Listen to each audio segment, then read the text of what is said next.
So the build-up continues for the rivalry, and we got introduced to some of the kingdoms. We got introduced to new kingdoms. We got Shirahoshi approaching, pretty much on the way to the rivalry. Start the chapter with Al-Qaeda, and we get, I guess, a grand layout of the new Marineford base, as well as it being on the other side of the red line. And we got some indication of how they're going to get to, obviously, Marajoa. They're going to, I guess, ships that go in the air, because we saw Shirahoshi and King Neptune and the rest of the Ryokugoku Kingdom aboard in one. So this is going to be quite the arc, because I'll say that much. So already we see Al-Qaeda, and he's pissed because he got word that Fujitora actually made it to Marineford. Again, outsmarting Al-Qaeda because he's residing in the Holy Land Marajoa instead of at Marineford. So Al-Qaeda can't do shit. Well, you got Fujitora chilling out like a boss in the Holy Lands, which is why he sent, I believe he sent Green Bull to escort Fujitora away from there, because until he brings back the head of Lord Luffy, Al-Qaeda doesn't want him anywhere near around a marine base. So unfortunately, Al-Qaeda can't do shit, so he got Green Bull to get the job done. Fujitora asked, "Yo, you gonna take me on?" And we kind of get nothing in resolve, and Oda really keep concealing the appearance of Green Ball. We know he's going to be revealed at some point. My guess is during the meeting. Oh man, this chapter is like the setup, and you know what's coming, especially by the end of this chapter. So we got introduced to new kingdoms, so that was kind of cool. The world building continues. Shichibukai were mentioned in this chapter. We did not get to see them, however. I believe King Beer the 6th from the Rusan Kingdom. We got Mataro, Princess Mataro. I guess the doll collection that was accompanying Beer 6th. We got King Hamburger, so obviously a reference to hamburgers. And the way he looks, his top hat has stars on it. But if you notice his nose, it kind of reminds me of Foxy because it's shaded. So I don't know if there's a connection or not. And we got introduced to, I believe, Queen Moran, or in this case, Moran from the Taijin Kingdom. The translation, Rice Cake Queen. So she looks sweet. I'll say that much. And we've got the King Taco, so from the Shishano Kingdom. I think that John Bondit, who was participating in the tournament at Dressrosa, he's also from this kingdom because he looks very reminiscent. So I don't know if Gene Bandit's with these guys. So the Ryokugoku Kingdom, they arrive. Shirahoshi's popular all over the place. The paparazzi's like, yo, taking snapshots. And Big News Morgans is there at the reverie.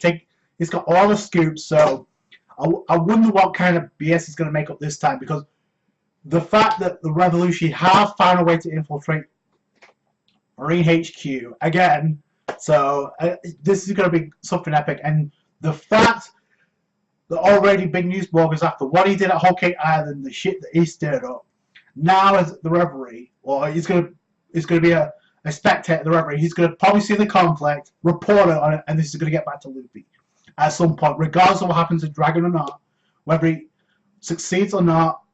This news is going to reach Luffy's ears, and the fact that Sabo's there, I don't know what Luffy's going to do after Wano, but that is setting up big monstrous things. So keep an eye out for that. I'm just saying, Garp, we get to see Monkey D. Garp again, so that was kind of cool. I think post time skip, if you uncount Film Z, this is the first time we've seen him in the series since post time skip, so that's kind of cool. He's the one that accompanied Shirahoshi and King Neptune alongside the Ryokugoku Kingdom, so that's kind of cool.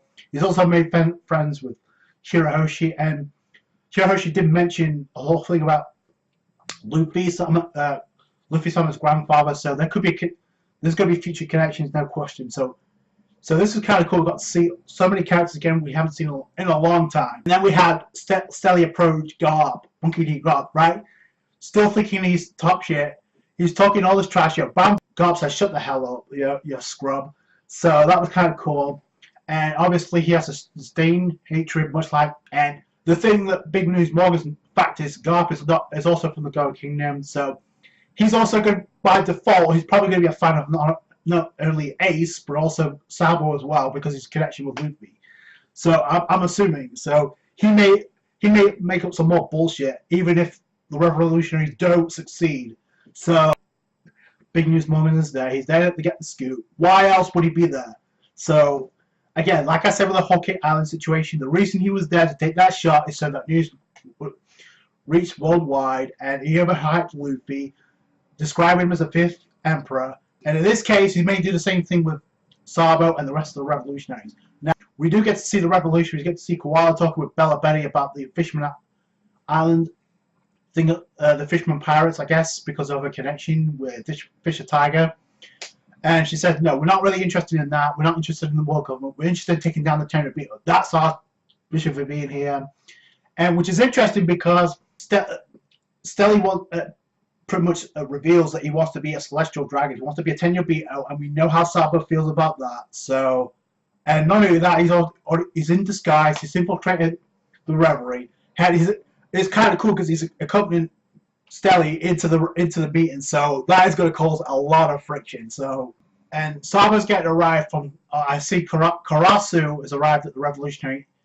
I guess at Marineford as well. So, and which is interesting because I saw the Seven Mages previous review about the One Piece chapter, and he pointed out it's a very good theory that Karasu could be a spy because he's not dressed like the other revolutionaries, like the rest of the commanders, and given the fact he's there, and Sabo's in the suit of armor accompanying Stelly, right? So what would counteract that, and the fact that Shirahoshi is going to be a prime target, no question. So, because it's that, so I point out because Karasu is dressed up like Doflamingo or Jack or Kaido, if you look at the furry jacket, that he's going to betray the revolutionaries and kidnap Shirahoshi. That's a pretty good theory, and it would counteract what Sabo is doing, because we wonder how they're going to attack the Ryokugoku. They're not after the world government; they're after to take down the celestial dragons.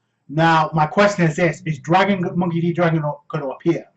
Because if that's the case, that's going to cause a wave of problems. So, speaking of Doflamingo, did anybody notice we saw Senkoku back up the brief conversation with Akainu? We saw Fujitora clearly. Where was Suru in this? Because last we heard, those three were escorting Doflamingo to Impel Down. So my question is this: is Doflamingo already in the custody in Impel Down, or is Suru by herself escorting Doflamingo all the way to Impel Down?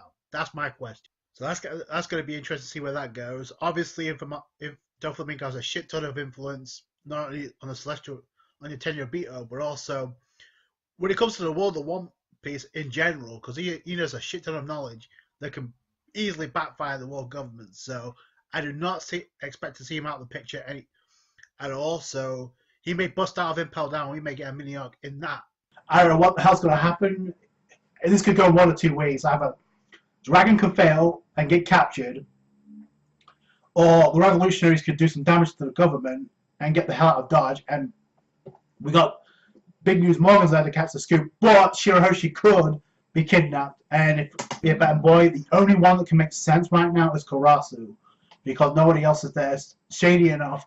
Stelly can't do it because he's too weak. He's too much of a scrub. So, and we know Sara will put a stop to that instantly. So that's the only thing that makes sense to me right now.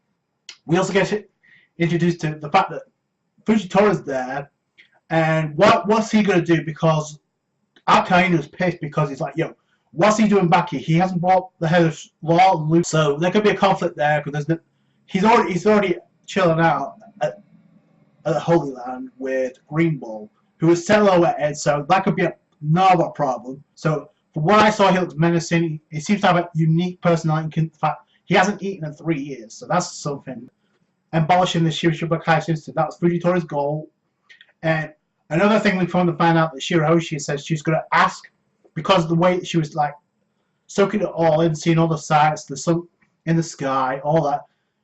They're going to try and reason with, I guess, at the Reverie, and one of the topics we're going to bring up is they can live high above the Holy Land. So that may cause a problem because it could turn out to be the case, and I think Luffy would help out with that. But the thing is, we have so many people that are biased towards the fishermen already.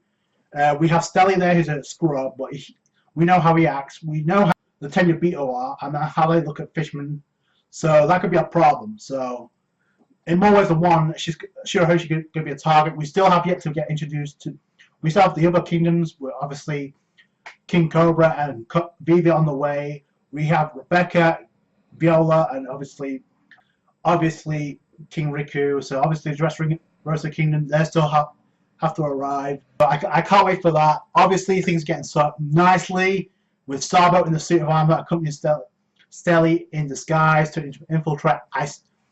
There's got to be something that counteracts that, and it could be Karasu, but let me know what you guys think down below. But all in all, a great chapter. That's it from me. Thank you so much for watching. Like this review if you did. Appreciate that. Subscribe to the channel for One Piece. Catch you guys later.